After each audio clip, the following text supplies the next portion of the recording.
vai. E eu larguei meu trabalho e vim. E era para ficar com meu pai, mas meu pai não é crente, né? Infelizmente, então eu não estava muito bem na casa do meu pai e acabei vindo para casa da minha tia. Fiquei aqui, acho que foi 3 meses, então vocês, para mim, naquela época, foram tudo que eu precisava naquele momento para conseguir passar pelo que a gente estava passando, né? Então, a gente não esquece essas coisas, é algo que fica, né, no nosso coração, então vocês moram no meu coração para sempre. Amém? E a palavra que o Senhor colocou no meu coração para me compartilhar hoje muitas das vezes o inimigo tem usado nesse último tempo, ele tem usado muito a nossa mente, né? Ele tem atacado muito a mente das pessoas, ele tem atacado e tentado fazer com que a gente perca a força, que a gente perca o ânimo, que a gente perca a vontade de continuar. E isso, queira ou não, tem afetado a igreja. Porque muitas das vezes a gente não encontra mais pessoas que querem trabalhar, pessoas que querem fazer, pessoas que querem arregaçar as mangas e trabalhar. E quem que ganha com isso? O inferno. Porque nós precisamos trabalhar, nós precisamos estar unidos, nós precisamos estar juntos para que nós possamos ganhar almas. Esse é o nosso objetivo, né? O primeiro é chegar no céu e ganhar almas. Claro que eventos e tudo mais, eu sempre falo isso, se tiver algo que está na sua vida que possa te impedir de chegar no céu, não vale a pena. O nosso objetivo é chegar no céu. Então coloca de lado, esquece, deixa para lá, porque o mais importante é isso, é cada um de nós. Mas também é nós ganharmos almas, né? Para que nós possamos fazer aquilo que o Senhor nos mandou, que é ir de pregar o Evangelho a toda criatura, para que todo aquele que crê seja salvo, né, e tenha vida eterna. Amém? Então, eu gostaria que vocês abrissem a palavra do Senhor em Provérbios 23, versículo 7. Eu vou ler só a parte A do versículo. E eu quero falar hoje sobre a nossa atitude, porque a nossa atitude, ela pode nos fazer forte ou fraco. Ela pode nos fazer, Provérbios 23, 7. Ela pode nos fazer forte ou fraco. Ela pode nos fazer bem-sucedidos ou nos sentir derrotados, devido à nossa atitude. Muitas das vezes. A palavra do Senhor diz assim, Provérbios 23, 7. Eu só vou ler a parte A do versículo, que diz assim: porque como imaginou na sua alma, assim é. Tem uma outra versão que diz assim: porque como ele pensa consigo mesmo, assim é. Então, aquilo que nós pensamos de nós mesmos, é isso que nós somos. E é por isso que o diabo tem tentado nesses últimos tempos atacar tanto a nós, a nossa mente, para nos fazer nos sentir menos, desprezados ou que não temos importância. Infelizmente, nós temos visto muito isso com pessoas que vêm com depressão. Eu li um médico muito bem conceituado lá, que ele disse que hoje existe, a depressão está matando mais pessoas do que outras doenças, né? Então, é uma coisa que é aquilo que o inimigo está usando para atacar os filhos de Deus, porque isso não é só no mundo, isso é dentro da igreja também. Eu mesmo, há uns anos atrás, eu perdi a minha melhor amiga. Ela era assim, nós éramos muito amigas, eu era mais próxima dela do que as minhas irmãs, porque as minhas irmãs moram longe, no outro estado, e ela era ali. E estava na igreja, servindo ao Senhor e tudo, e infelizmente ela cometeu suicídio. Deve ter uns 7 anos isso. Então, infelizmente é algo que o inimigo tem atacado a gente na mente, porque tudo começa aqui, né? Tudo começa, queira ou não, com a nossa atitude. E ele tem tentado atacar o nosso pensamento. Eu sempre dou esse exemplo. Se a pessoa está pensando em cometer um suicídio, tudo começa com um pensamento. Ela tem que planejar como que vai ser. Ela não vai e pronto, não, começa aqui. Então, se nós pudermos controlar o nosso pensamento, se nós conseguirmos não dar lugar, como diz a palavra do Senhor, tomar todo pensamento cativo à palavra de Deus e não dê lugar, para que isso, se não está de acordo com a palavra de Deus, descarta. Fala, eu não aceito na minha vida, esse pensamento não vem de Deus. Não é isso que o Senhor tem para mim. Amém? Isso é em todas as áreas, é na sua área emocional ou até mesmo no trabalho. Tem coisas que acontecem no nosso dia a dia, dentro da família, que vem esses pensamentos. Então, que nós possamos ter a sabedoria de poder controlar, não dar lugar, porque se nós conseguirmos, nós vamos sempre ser vencedores. Amém. Amém? Sempre. A palavra atitude, se a gente olhar no dicionário, ela diz assim: comportamento ditado por disposição interior, maneira, conduta, maneira como o corpo está posicionado, posição, postura. Então a nossa atitude, nós controlamos ela, né? Então se nós temos uma atitude de vencedor, de vitorioso, nós vamos ser vencedores e vitoriosos. Amém. Amém? Nós não podemos ter a atitude nos sentir que nós somos menos, que nós somos menosprezados, que nós não somos importantes, porque todos nós, independente de quem somos, independente do que fazemos, somos importantes para o Senhor. Para Ele não tem qual é o menor, qual é o maior. Para Ele não tem qual é o mais importante, qual é o menos importante. Pai, mãe, pode até ter o filho favorito, mas Deus não tem. Nós somos todos iguais para Ele. Você é tão importante para o Senhor como eu. Então, creia nisso, receba essa palavra. Saia daqui nessa noite sabendo que você é amada, para que você possa sempre ser vitoriosa. Amém? A palavra, vamos abrir em Romanos 12, eu vou ler o versículo 1 e 2.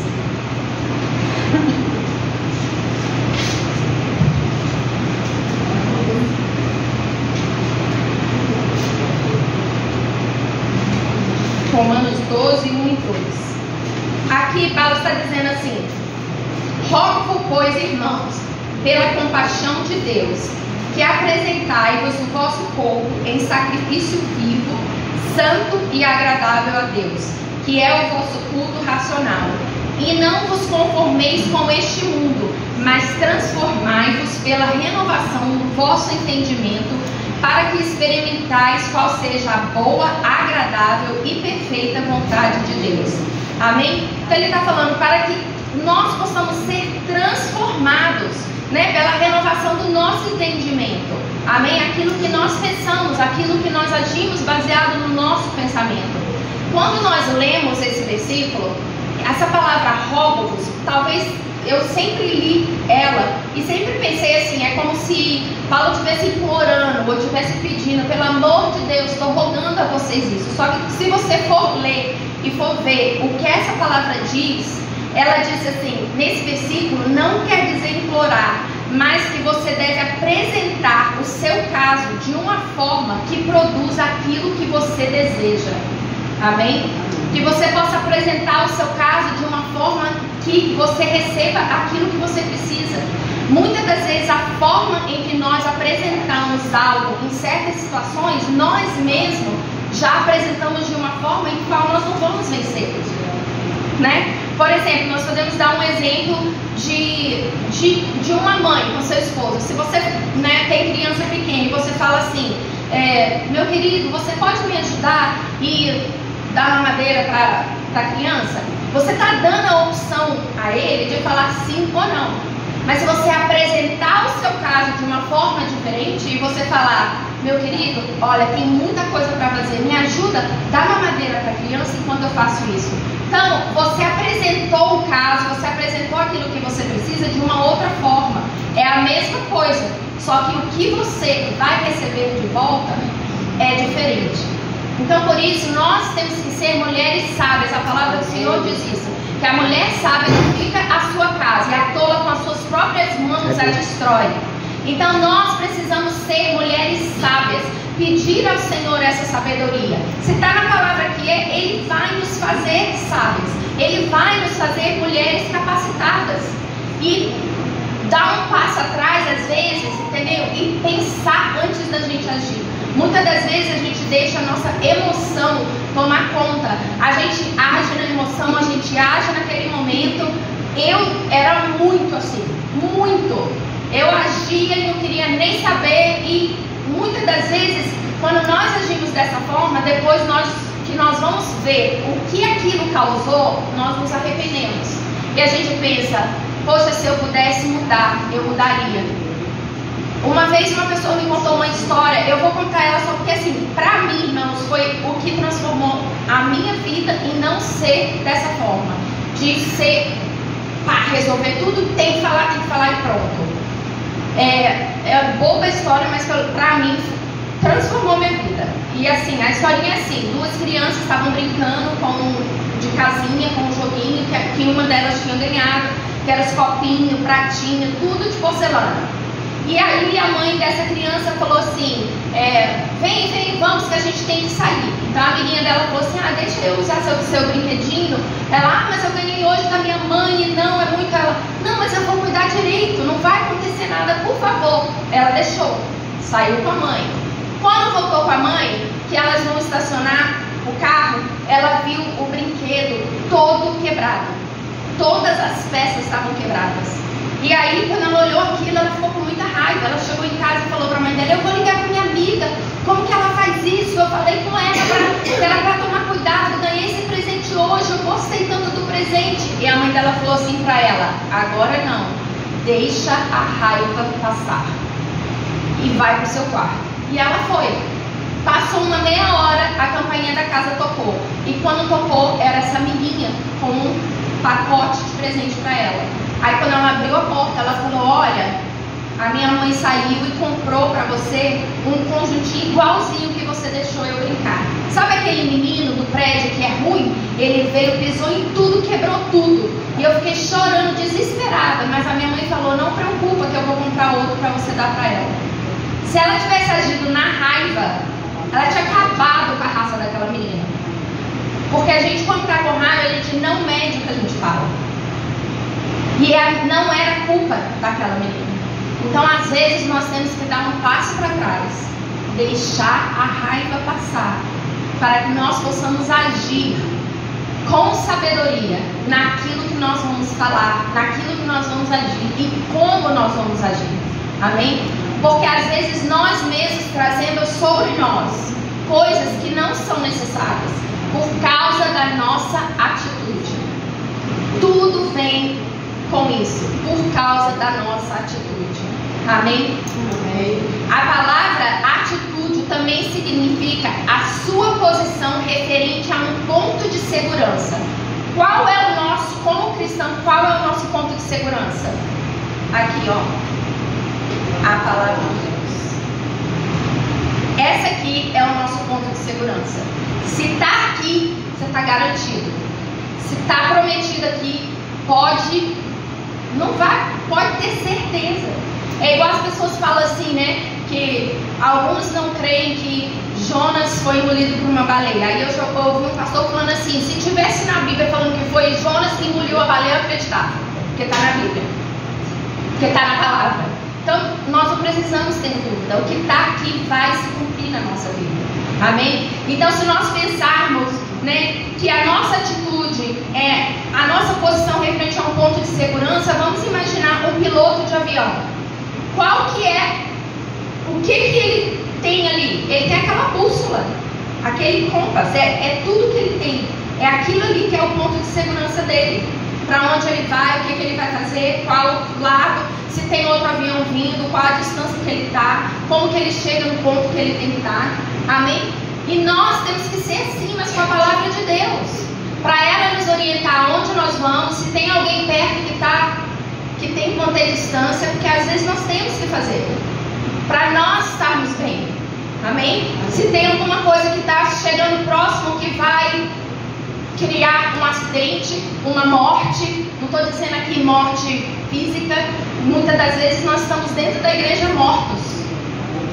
A palavra não está fazendo diferença. Nós não estamos dando ouvido para aquilo que o Senhor tem para falar. E às vezes, infelizmente, pode ser uma amizade, pode ser uma pessoa, pode ser uma atitude, pode ser algo que está te levando para baixo e você perdeu essa força, você perdeu esse gozo, você perdeu essa alegria. E nós não devemos, eu espero em Deus que nenhuma de vocês nunca perca a alegria de servir ao Senhor, a alegria de fazer, a alegria de trabalhar, a alegria de fazer, porque Foi para isso que nós somos chamados, para servir a Ele, para fazer a obra dele. E hoje em dia está tão difícil achar pessoas que estão dispostas a vir num ensaio para que o louvor fique melhor, a vir numa reunião, a preparar um acampamento, a preparar, e aí sobrecarrega uma pessoa só, porque aquela pessoa tem que fazer tudo sozinha. E aí quando chega, a pessoa não aguenta mais, porque as pessoas não estão animadas a fazer a obra do Senhor. E uma das coisas que faz muitas das vezes que seres humanos desistam daquilo que eles vão fazer é porque eles acham que eles não foi dado um agradecimento, eles não foram reconhecidos. Nossa, eu me matei, nossa, eu fiz, ninguém nem falou muito obrigado. E muitas das vezes o diabo usa isso para nos desanimar. Ele usa isso para fazer com que nós paremos de fazer. Mas eu quero te falar que nós precisamos ter a atitude de servo na nossa vida. Se nós formos ver um servo, vamos voltar lá no tempo dos escravos. Os escravos existia naquela época que eles marcavam a orelha deles com, acho que era, não sei se era queimado, era alguma coisa que eles colocavam para marcar que aquele ali era daquele senhor. Então aquele servo, ele fazia tudo para aquele senhor. E quem ganhava a glória de tudo que ele fazia era o Senhor. O servo não tinha glória nenhuma. O servo não tinha posição, o servo não tinha título, o servo não tinha nada. Agora vamos trazer para os dias de hoje. Vamos falar que eu vou fazer uma festa. Vocês já sabem que eu gosto de festa, né? Então vamos falar que eu vou fazer uma festa. Eu vou contratar uma pessoa para fazer a decoração, eu vou contratar uma pessoa para fazer o bolo, vou contratar para fazer os docinhos, né? A comida, vai ficar tudo lindo. Só que eu não fiz tudo. Eu contratei as pessoas. Então essas pessoas, vamos dizer, eu sou o Senhor e essas pessoas são os escravos, ou são os servos que fizeram tudo. Só que na hora que a pessoa vem no final da festa e fala: nossa, que festa linda, nossa, muito linda a decoração, muito boa a comida, que coisa maravilhosa. Quem é que recebe esse elogio? Eu fiz? Não. Essa atitude que a gente tem que ter, não importa. Você está fazendo para Ele. A glória é dele, o louvor é dele. Nós somos servos. Nós não estamos fazendo para o pastor, nós não estamos fazendo para a pastora, nós não estamos fazendo para o nosso irmão, nós estamos fazendo para Ele.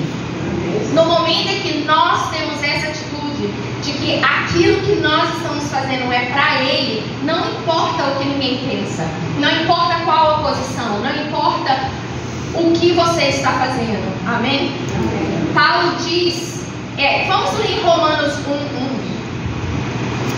Bem pertinho.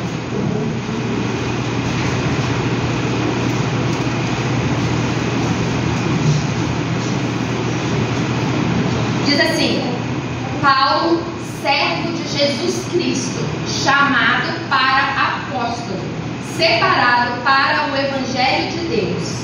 Amém? Olha o que Paulo está dizendo. Ele era o quê? Servo de Jesus Cristo, chamado para apóstolo.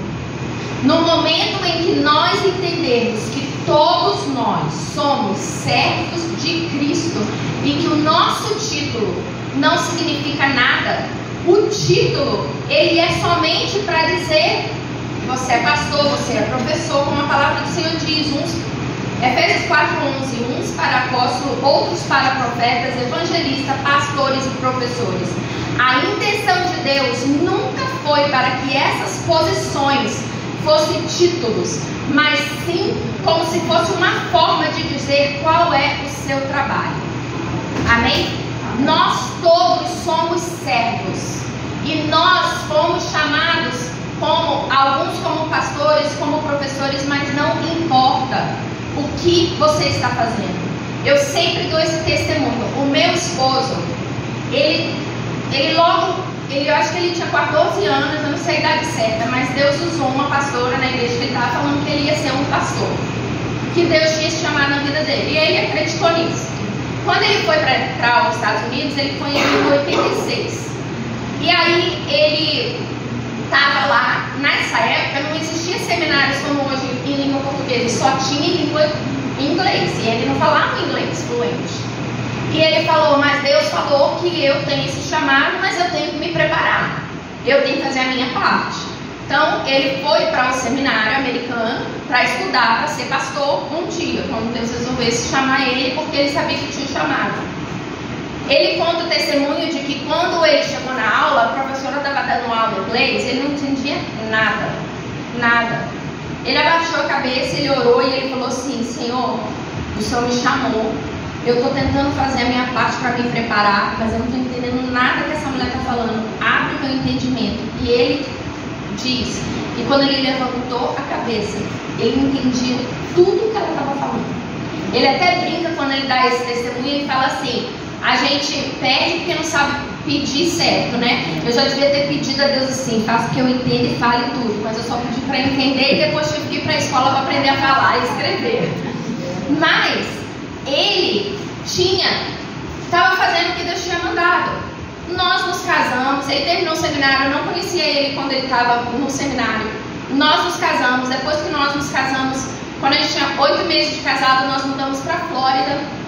Fomos para uma igreja brasileira, sempre no Ministério Brasileiro, e ele estava servindo, ele não era nem diácono, ele era obreiro.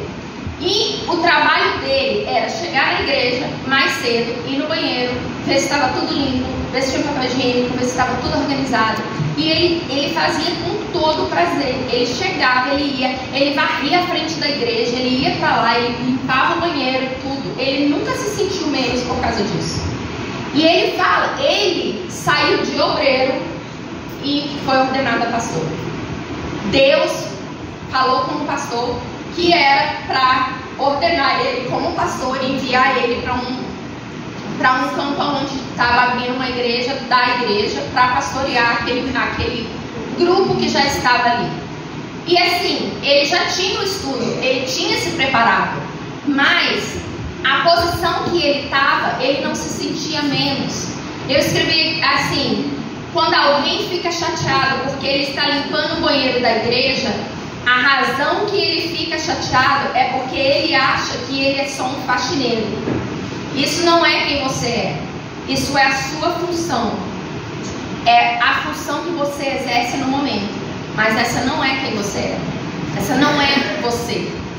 Não importa o que você está fazendo, você é serva do Deus Altíssimo. Você é escolhida, você é importante. Então, mude a nossa mente. É isso que Deus colocou no meu coração. Nós precisamos mudar a nossa mente. Nós precisamos mudar a forma de pensar de nós mesmos. Porque às vezes as pessoas não pensam isso de nós, mas nós achamos. Nós achamos que não somos o suficiente, que não somos boas, que não sabemos fazer. E enfia as caras e tenta. Eu sou muito assim, eu vou fazendo. Eu hoje, por exemplo, eu decoro as festas dos meus netos, ou de gente da igreja, coisa assim, e as pessoas acham que eu sou profissional. Eu não sou. É porque eu fui enfiando as caras e fazendo, e vendo vídeo no YouTube, porque eu gosto nessa área, né? Então, assim, às vezes nós temos só que ter coragem. Nós precisamos ter coragem para fazer, coragem para sair da nossa casa, coragem para fazer a diferença, coragem para ir na casa do irmão orar por ele, coragem para dizer para aquela pessoa que está enferma que o Senhor ele cura, coragem para isso, porque você está baseado na palavra do Senhor, você tem a palavra do Senhor para te proteger, você não está falando de algo que vem de você, você está falando de algo que vem da palavra do Senhor. A palavra do Senhor diz que colocaríamos as mãos sobre os enfermos e eles seriam sarados. Só que o problema é que nós temos medo.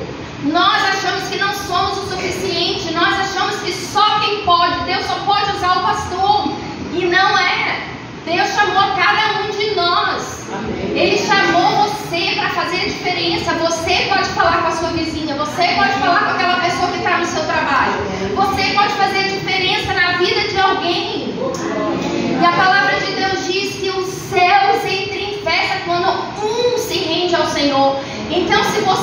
fizer a diferença na vida de uma pessoa, você já fez muita coisa.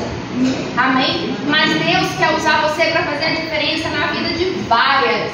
Deus quer usar você para transformar a vida de várias pessoas. Eu falo que lá pra gente é mais difícil a gente evangelizar, a gente, porque a língua lá é inglês. Então vamos dizer, é como se nós começássemos aqui uma igreja americana, só fala inglês. O tanto de pessoas que nós podemos ganhar para Jesus é bem menos do que os brasileiros. Então é a mesma coisa lá. Uma igreja americana, ela começa e ela rápido ela enche, porque é a língua do país. Nós como brasileiros, nem tanto. Não é tão fácil assim, né? Só que nós não podemos desistir. Nós não podemos falar que tem muitos brasileiros hoje lá, não me entenda errado. Só que é mais difícil. Mas o que acontece muitas das vezes? E eu tenho pedido a Deus isso na minha vida. Eu tenho pedido a Deus, Senhor, todas as minhas amizades são crente. Todo mundo que eu converso são crente. Eu não tenho ninguém, para quem eu vou evangelizar? Para quem eu vou falar de Cristo? Para quem eu vou falar para aceitar Jesus? Se eu não tenho amizade. E eu tenho orado, Senhor, coloca a pessoa no meu caminho, no trabalho, no supermercado, não sei, mas eu quero ser usada para almas virem aos seus pés. Esse é o meu objetivo esse ano. Eu tenho falado para o Senhor, eu quero ganhar alma para o Senhor, porque nós muitas das vezes passamos um ano inteiro sem ganhar uma alma. Eu estou falando isso de mim. Eu não estou falando de mim, eu estou falando de mim. E nós fomos chamados para sermos evangelistas, para fazermos a diferença na vida das pessoas, porque eles estão se perdendo aí fora e nós temos a solução, nós temos aquilo que vem para transformar, para fazer a diferença. E nós precisamos nos posicionar nessa posição. Nós precisamos dizer, Senhor, usa-me, eis-me aqui, usa-me a mim, para que eu possa fazer a diferença, para que eu possa ganhar almas para o Senhor. E quando eu orei isso uma semana, quando foi na semana seguinte, um rapaz que eu sempre... E ele é americano, porque eu como falo os dois idiomas, pode ser americano, pode ser brasileiro, manda na minha frente que eu quero ganhar alma para Jesus. Eu estou falando de mim, esse é o meu objetivo esse ano. E assim, eu já conheci ele há 18 anos, ele faz financiamento de casa e eu estava ajudando uma amiga minha que estava com financiamento e estava usando ele. Então, nós estávamos juntos falando e tentando fazer, e o caso dela, eles eram pastores da igreja e o caso deles estava assim, praticamente, ele tinha tentado com um banco e no dia que era para fechar, o banco falou que não ia fechar. Então parecia assim, acabou, não tem mais chance, desiste. Eu falei assim, nós não vamos desistir, tem todo banco. Aí ele mudou tudo para um outro banco, mas tinha que fazer toda a papelada, tudo que tinha que fazer em uma semana para poder conseguir fechar, senão eles iam perder a casa.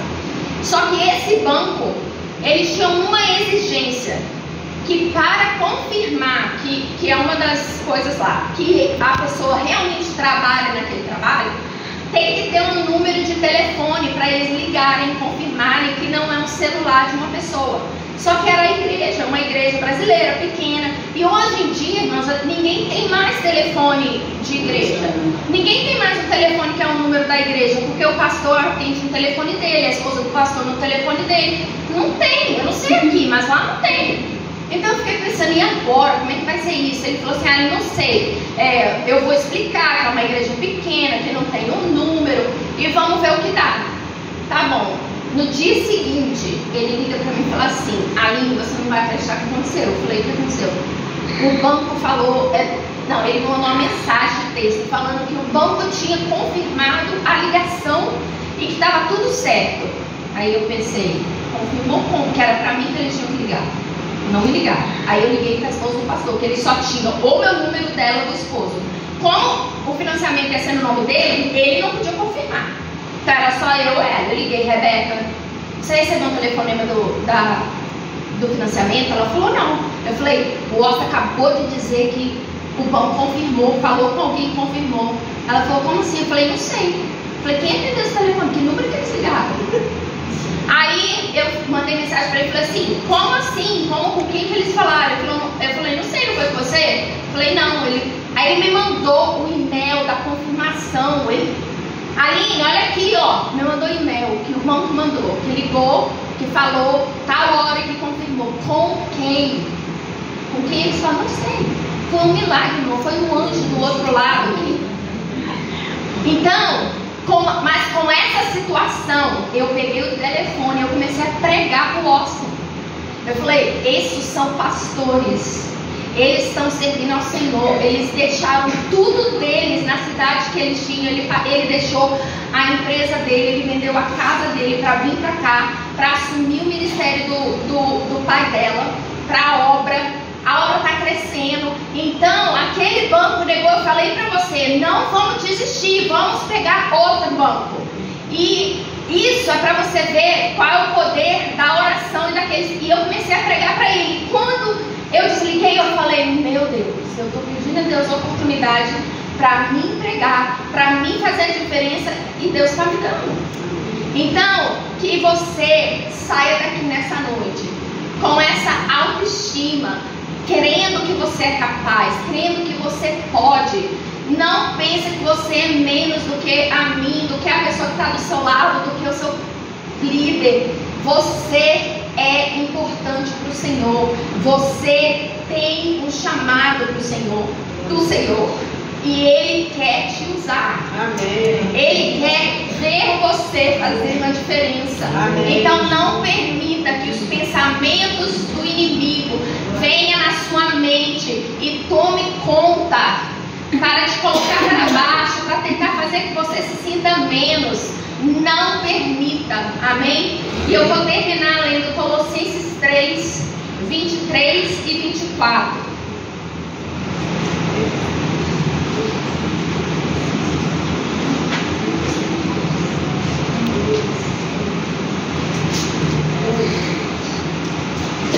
Vou ler aqui que eu só escrevi.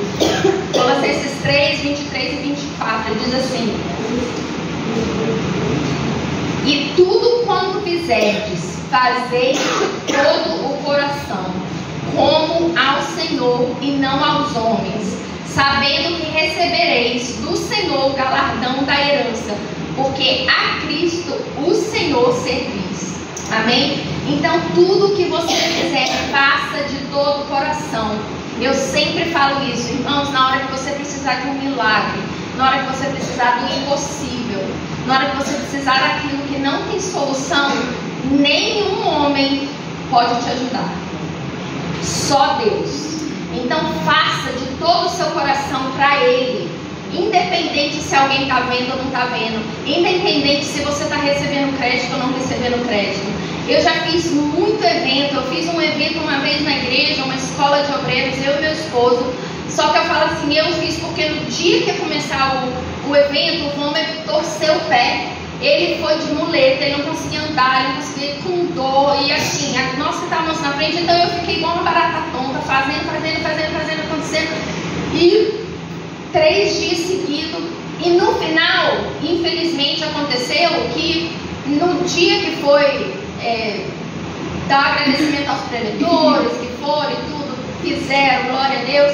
E o pastor falou que quem tinha feito tudo aquilo era a filha dele. E eu fiquei pensando, ela veio aqui um dia só, como é que ela fez isso tudo, mas tudo bem. Por quê? Porque não importa, irmão. Se ele viu ou ele não viu, não importa. Porque na hora que eu preciso do milagre, ele não pode fazer nada para um milagre acontecer. Quem pode fazer isso por mim é o Senhor. E eu não fiz para ele, eu fiz para o Senhor. Eu fiz o meu melhor. Eu fiquei igual uma doida para dar conta do que eu tinha que fazer, do que o Vômio tinha que fazer, porque ele não conseguia andar. Mas nós fizemos com excelência. Que até hoje dizem que nunca teve uma escola de obreiro naquela igreja depois dessa tão boa quanto aquela.